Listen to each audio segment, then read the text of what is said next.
Hi, my name is Galina Lipina, and I help people create harmony within themselves, within their relationships, and their teams. And today I want to talk about the topic of stress and burnout. What is it, and what to do about it? So, stress is when our brain and body is knocked out of balance. And it can happen because of some emotional things, it can happen because of physical things, and mostly these days it's emotional stress. And the topic of mental health is a pretty big topic, and all the changes that are disrupting people's lives generate more and more stress responses. So, in stress, what happens when we're in stress? When we're in stress, our brain goes incoherent. So, our brain waves are like start misfiring, and our brain gets very subdivided.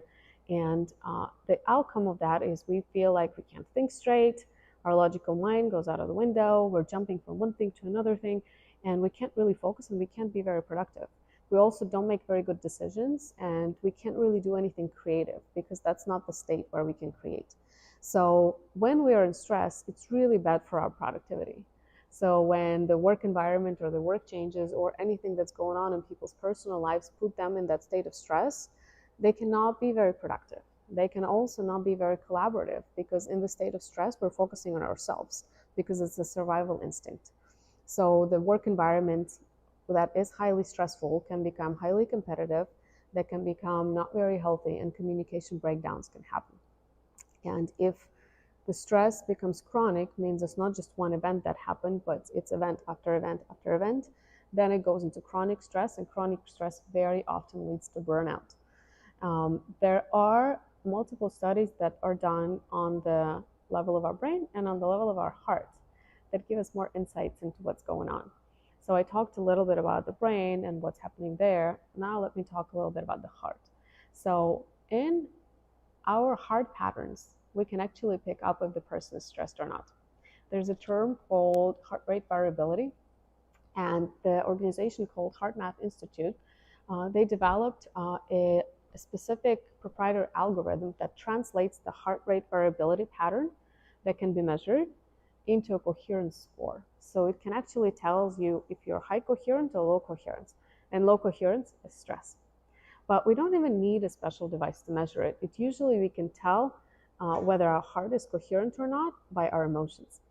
So anytime you experience what's called positive emotions, those are the emotions that correlate with the state of heart coherence. And anytime you experience negative emotions, then it's incoherence or stress. So just by following the awareness of how you feel in the moment, you'll know if your heart patterns are coherent or not coherent. What happens to our energy when we're in stress? When we are in the incoherent heart patterns, it drains our energy. Like we all have that experience when you have a fight with a loved one and then you're just like exhausted afterwards. Those are the leftovers of the effects of stress in our bodies. So for us to now, we're shifting a little bit more in the solution land. Okay, we're stressed. We recognized it. We recognize it by our emotions. We recognize it by our thinking. When you cannot think straight, when you can't focus, you can't create, you can't produce, you notice that you become more triggerable and you feel any emotions on the negative spectrum. So anger, resentment, irritation, worry, anxiety, all of that correlates with emotions of stress and the incoherent heart patterns. Then what can you do? There are many, many, many techniques, and they're going in the camp of resilience training or meditation training. So they're tools that you can use. They're just you with you. So you don't need actually any devices, even though there's some cool ones. And with those techniques and tools, you can restore yourself back to balance. You can get your heart to be back to coherence, and you can have your brain to become coherent. How do you do that? There are certain meditative practices that slow down your brain waves and bring your brain back into balance. And there's certain heart coherence practices that allow to get your heart into the coherent state in a matter of minutes. Those practices have been tested, they have been measured, they have been medically studied, and shown to be effective to really shift your inner state within a matter of minutes.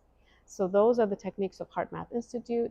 If you're interested to know more, please put it in the comment and I will be able to send more resources your way.